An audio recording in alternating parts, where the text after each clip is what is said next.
Lakshmi ceramics நம்ம shop அனைத்திலும் top. All top brands எல்லாம் ஒரே இடத்துல. Lakshmi ceramics, India's largest retailer.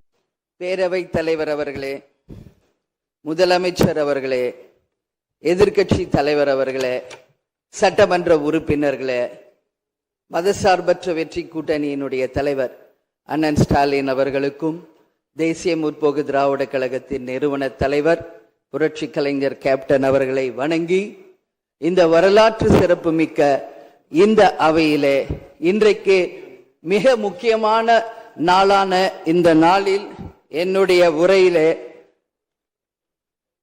நேற்றே முதலமைச்சர் அவர்களுக்கு இன்றைக்கு பெரும்பான்மையை நீங்கள் நிரூபிக்க வேண்டும் என்று என்னுடைய வாழ்த்துக்களை நேற்றே நான் பதிய வைத்திருக்கிறேன். அதே போல முதலமைச்சர் அவர்கள் செய்த நல்ல விஷயங்களையும் நாம் பாராட்டி இருக்கிறோம். எதிர்கட்சிகளை எதிரி கட்சியாக நினைக்காமல் அனைவரையும் சந்தித்து அரசியலில் ஒரு மாண்பையும் மரபையும் நீங்க ஏற்படுத்தியிருக்கீங்க, வரவேற்கத்தக்கது. அதுபோல உங்களுடைய முதல் அறிவிப்பிலேயே சிங்கப்படை பெண்களை பாதுகாக்கவும், அதே போல மதுக்கடைகளை மூடுவோம் என்று சொன்னதும் மக்களால் வரவேற்கப்பட்டது. அந்த வகையில் முதலில் 717 மதுக்கடைகளை மூடியது ஒட்டுமொத்த தமிழக மக்களால் வரவேற்கப்பட்டது. கோவில்கள் மற்றும் பள்ளி வளாகங்கள் அருகில் இருந்த மதுக்கடைகளை முதல் முறையாக நம்ம ஃபர்ஸ்ட் ஸ்டெப்ல இன்னைக்கு மூடியிருக்கோம். அடுத்தது இன்றைக்கு மீனவர்களை பாதுகாக்க ஒரு அறிவிப்பு அரசாங்கத்தின் மூலம் வந்திருக்கிறது. அதையும் தேமுதிக வரவேற்கிறது. இது எல்லாம் இருப்பினும் முதல்வர் அவர்களே, நீங்கள் அன்றைக்கு பதவியேற்ற அன்றைக்கு சொன்னது, உங்களுடைய ஆட்சி வெளிப்படையான ஆட்சியாக இருக்கும், மக்களுக்கும் தமிழ்நாட்டுக்கும் ஒரு முன்னுதாரணமான ஆட்சியாக இருக்கும் அப்படின்னு தான் நீங்க அன்னைக்கு சொன்னீங்க. அதுபோல அரசு குடும்பத்தில் இருந்து வந்தவன் அல்ல, ஒரு எளிமையான குடும்பத்தில் இருந்து வந்தவன் தான் என்பதை முதலமைச்சராக நீங்க பதவியேற்றதை அனைவருமே வரவேற்றோம், மக்களும் வரவேற்றனர். நாம் சொல்லும் செயலும் ஒன்றாக இருக்க வேண்டும் என்பதில் யாருக்கும் மாற்று கருத்து கிடையாது.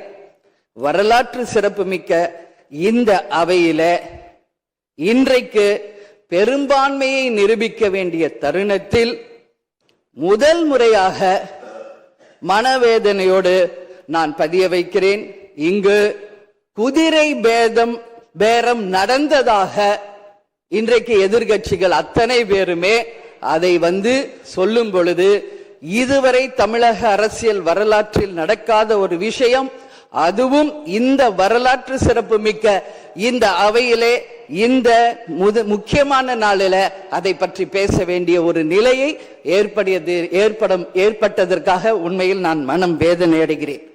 அதே போல முதலமைச்சர் அன்னைக்கு சொன்னாரு, இங்க முகம் மூடி யாரும் செல்ல வேண்டிய அவசியம் இல்லை, அனைவருக்கும் ஒரு வெளிப்படையான ஆட்சி தான் செய்வோம் என்று.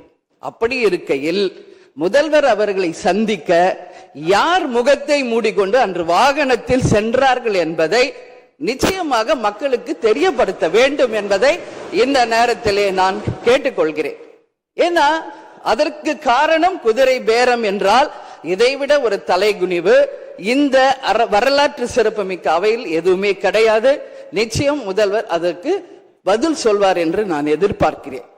அதே போல அரசு குடும்பத்தில் இருந்து நான் வந்தவன் இல்லை என்று முதல்வர் சொல்லும் பொழுது வரவேற்றார்கள் அனைவரும். ஆனால் இன்றைக்கு அவருடைய ராஜகுருவாக இருப்பவரை மிஸ்டர் ரத்தன் பண்டிட் என்பவரை அரசியல் சிறப்பு அதிகாரியாக அரசு வேலையில் அமர்த்தியதை ஒட்டுமொத்த தமிழக மக்கள் சார்பாக வன்மையாக இந்த வரலாற்று சிறப்பு மிக்க அவையில் நான் அதை குறிப்பிட கடமைப்பட்டிருக்கிறேன். அப்படி உங்களுக்கு ராஜகுருவா இருந்தா உங்க பர்சனலா அவரை வச்சுக்கணும். பட் அவரை அரசு உயர் பதவியில கொண்டு இளைஞர்களை நம்பி மக்கள் வாக்களிச்சிருக்காங்க. இந்த இளைஞர்களுக்கு நீங்கள் என்ன உதாரணத்தை சொல்கிறீர்கள், என்ன வரலாற்றை நீங்கள் சொல்ல விரும்புகிறீர்கள், வருங்கால இளைஞர்களுக்கும் எதிர்காலத்திற்கும் இதன் மூலம் என்ன மெசேஜ் நீங்க சொல்றீங்க அப்படிங்கறத நிச்சயம் தெளிவுபடுத்தணும். ஏன்னா இன்னைக்கு மக்கள் ஜனநாயகத்தை நம்பி இளைஞர்கள் கையில ஆட்சியை கொடுத்திருக்கிறார்கள்.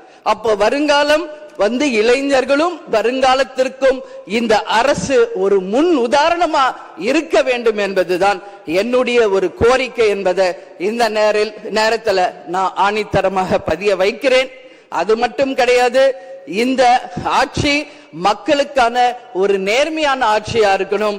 ஜனநாயகத்தின் மீதும் மக்கள் மீதும் நம்பிக்கை கொண்டு மக்கள் தீர்ப்பே மகேசன் தீர்ப்பு என்று சொல்லக்கூடிய அளவு எதிர்காலத்தில் இந்த ஆட்சி நிச்சயமாக இளைஞர்களுக்கும் எதிர்காலத்திற்கும் நல்ல வகையில எடுத்துக்காட்டாக இருக்க வேண்டும் என்று கேட்டுக்கொண்டு, நான் சார்ந்த இயக்கமான தேசிய முற்போக்கு திராவிட கழகத்தின் சார்பாகவும் எங்கள் நிறுவன தலைவர் அன்பு தலைவர் கேப்டன் அவர்களை வணங்கி விடைபெறுகிறேன். நன்றி, வணக்கம்.